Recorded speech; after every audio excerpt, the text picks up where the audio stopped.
Dios nos dice la palabra que en Cristo tenía un propósito de carácter eterno. ¿Qué quiere decir esto? Algunos dicen, bueno, Dios, ¿por qué creó al hombre si iba a pecar?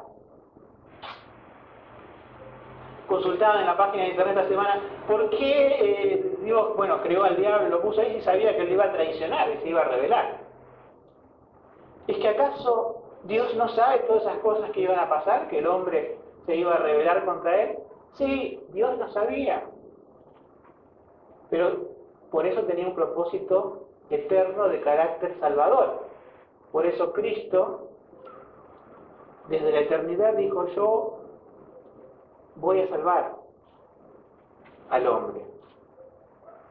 Entonces, antes de crear Dios todas las cosas, antes de crear al hombre, sabiendo que le iba a traicionar, él ya tenía de antemano un propósito eterno.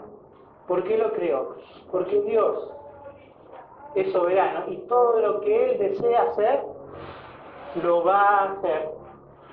Por más que Él sepa las cosas que van a pasar, Él lo va a hacer. Pero alguna vez a mí me preguntó, ¿por qué Dios creó al hombre y sabía que iba a haber tantos rechazos de personas que no creen en Él, que se van a rebelar contra Dios?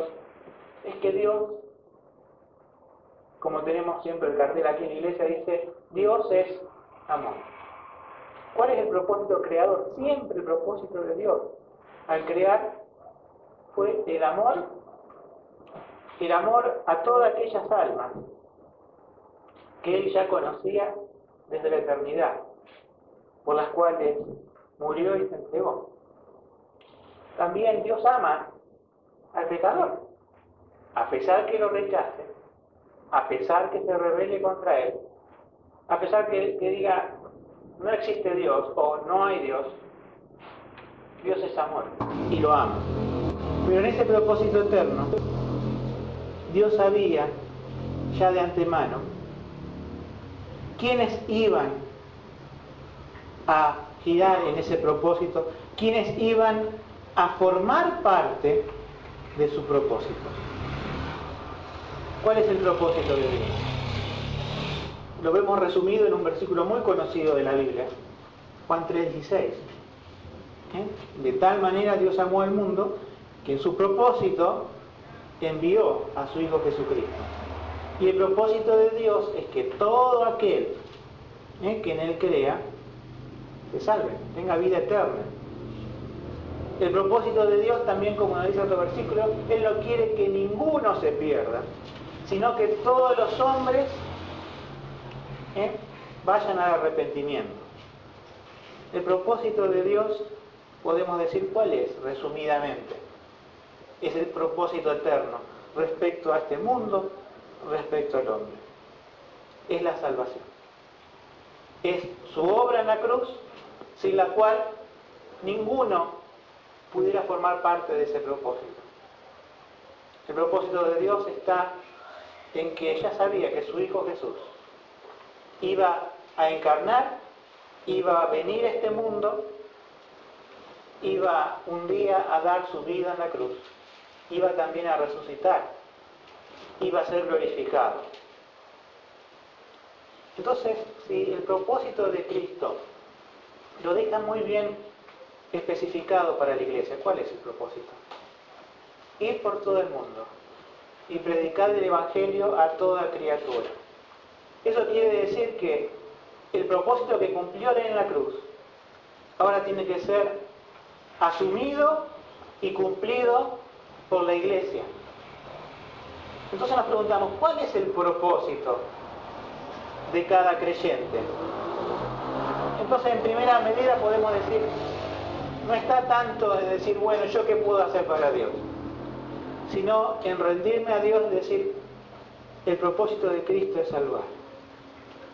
¿Es mi propósito predicar el Evangelio?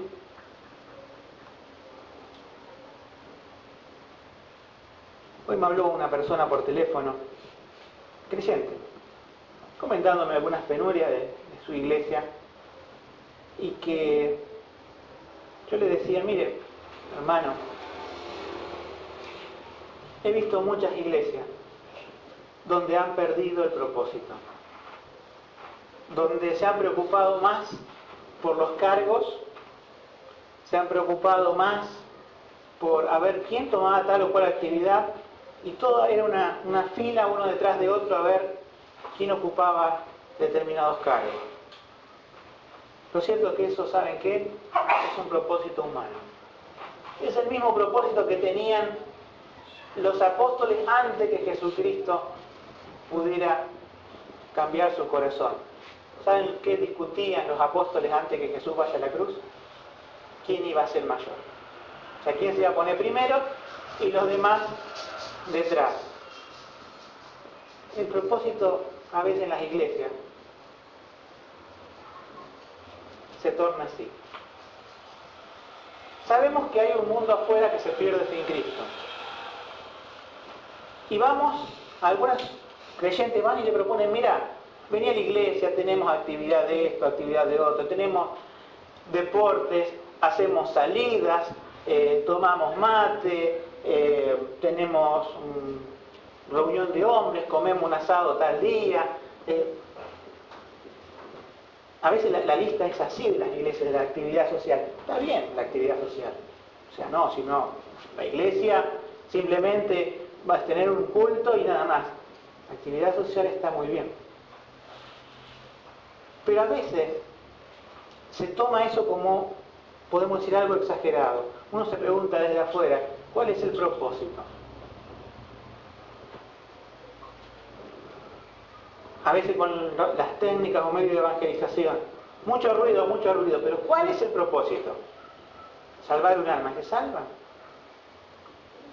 Es decir, ¿se predica realmente de Cristo o realmente todo es un propósito de personas que deciden hacer esto y aquello? Como digo, tenemos que pensar en nosotros, aquí y ahora. ¿Cuál es nuestro propósito? Pensarlo también como iglesia. Es decir, ¿cuál es mi propósito cuando despierto? Y yo siempre me estoy recriminando eso, porque también trabajo para sostenerme, pero hay veces, y ustedes coincidirán conmigo, en que el trabajo o el estudio, no le voy a hablar a los niños acerca de su propósito por jugar, pero el trabajo, el estudio y las responsabilidades de la casa son lo que ocupa principalmente nuestra mente. No digo que debemos no pensar en eso y ser irresponsables, pero es cuando nos, digamos, ocupa un propósito y que deja muy de lado y nos hace olvidar el propósito de Dios. A mí me pasa. Le digo, Señor, he gastado demasiadas horas en tratar de solucionar un problema mundano y se me han pasado por alto un montón de cosas que debería haber dicho, hecho respecto a los propósitos tuyos, a los propósitos de tu reino.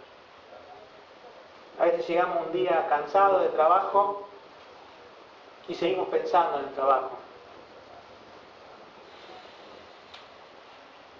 ¿Hay alguna forma de que el propósito de Cristo no se nos olvide? Hoy hemos cantado un coro que está en Tesalonicenses, está siempre gozoso, orad sin cesar. No quiere decir que estemos en la actividad de orar, como quien dice, cerrar los ojos, hablar con Dios, sino también dirigir nuestro pensamiento a Dios, aunque estemos con los ojos abiertos, aunque vayamos caminando, aunque vayamos conduciendo. Es cuando elevamos nuestro corazón a Dios y el propósito vuelve.